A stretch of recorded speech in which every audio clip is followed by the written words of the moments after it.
அன்பர்களே, இன்று உடையார்பாளையம் ஸ்ரீ பயரணீஸ்வரர் திருக்கோயிலுக்கு செல்கிறோம். இந்த கோவில் திருச்சி ஜெயங்கொண்டம் நெடுஞ்சாலையில் ஜெயங்கொண்டத்திற்கு மேற்கே 9 கிலோமீட்டர் தொலைவில் உள்ளது. தமிழ்நாட்டில் உள்ள பாளையக்காரர்களின் ஆட்சிகளுள் உடையார்பாளையமும் ஒன்று. இங்கு உள்ள ஸ்ரீ பயரணீஸ்வரர் ஆலயம் 1000 ஆண்டுகள் பழமை வாய்ந்தது. அக்காலத்தில் மிளகுக்கு அதிக வரி விதிக்கப்பட்டிருந்தது. அந்த சமயம் ஒரு வணிகர் இந்த ஊர் வழியாக மிளகு மூட்டையை மாட்டு வண்டியில் ஏற்றிக்கொண்டு விருத்தாச்சலம் போனார்.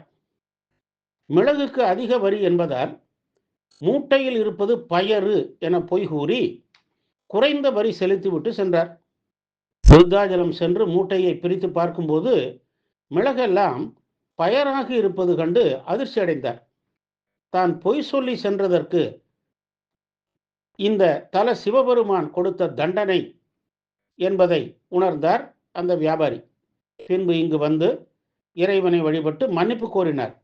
இறை அருளால் பயரெல்லாம் மீண்டும் மிளகாக மாறியது. இதனால் இந்த தல இறைவன் பயரணிநாதர் என்றும் ஊர் பயரணீஸ்வரம் என்றும் பெயர் பெற்றது. பயரணீஸ்வரர் கோவில் தமிழகத்தின் தொன்மையான கோவில்களில் ஒன்று. சுவாமியை வடமொழியில் முர்கபுரீஸ்வரர் என அழைப்பார்கள். அம்பிகையின் பெயர் நறுமலர் பூங்குழல் நாயகி, வடமொழியிலே சகுந்தளாம்பிகை என்றும் பெயர். 7 நிலை கோபுரமுடைய ஆலயம். இங்கு வற்றாத திருக்குளம் உள்ளது. மகாபாரதத்தில் பஞ்சபாண்டவர்கள் வனவாசம் செய்த போது இந்த தலத்திலே தங்கியிருந்தார்கள். அப்போது அவர்கள் தண்ணீர் இல்லாமல் மிகவும் சிரமப்பட்டார்கள்.